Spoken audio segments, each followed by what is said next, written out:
Hey guys, let's have a look at this vintage snare drum from the 1950s from a company called Carlton, Dallas, London. Now they started back in the 1930s and in the late 60s they went either under or were sold to Heyman, I'm not too sure. But this here is one of their greatest contributions to the whole drum world, and this is the Carlton Cracker 3-inch snare drum. This was first advertised in 1958 in their drum catalogue. Now, the idea behind this was that it was extremely sensitive, and most important was that it was extremely loud. It was advertised at extreme volumes. And when you hear the demo, you're going to realize why they call it the Carlton Cracker.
So on this I've replaced the snare throw off, the snare wires and the end plate, but everything else is completely original. Now when you pick this up you realise that it weighs a ton. I got this back in 2008 in a place called Footies in London, and when I picked it up I thought it was a brass snare drum. It wasn't until 7 years later that I was doing it up, restoring it, and I drilled through the shell, and the next thing I see wood come out. I thought, son of a bitch, the damn thing is birch. So all of that weight was coming from the die-cast hoops, which are such a presence on the snare. I mean, this is the place where sticks come to die. The edge is literally 90 degrees down. You can forget about doing rim shots unless you have an endless supply of sticks. Now, the hexagonal lugs look amazing. It's got that 1950s, 60s vintage look. I love it. And it's got the old tuning screws, which to be honest with you are just a pain in the ass.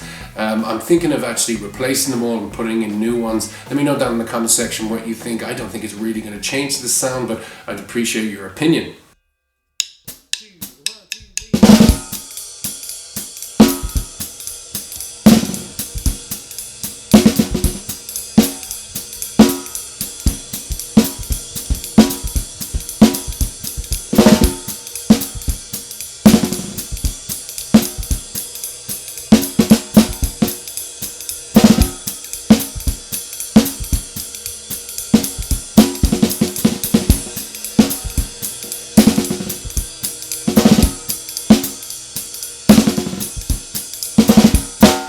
So these were really big in Britain, and at the time the technology that this had was pretty cool. It was the first 3-inch snare drum that had dual action snares, so you could control it from the end plate as well as the strainer. It was a fully floating snare, and the throw off had this long lever. You could be playing away and then you just hit the lever with the stick and it would knock the snare wires off. The original snare drum came with a 20-wire strainer. Now, I don't have that actual part. I had to change out some of the parts. I'll give you a look at that. This is the actual strainer part. Here is where you release the wires. That's where the lever would have stuck out. This is where the strainer would have been tightened, and as you can see, that's where it was loosening it, and then pull it that way and it would tighten it. Very cool. So to find one of these snare drums fully intact is not impossible, but you're going to have to do a bit of digging.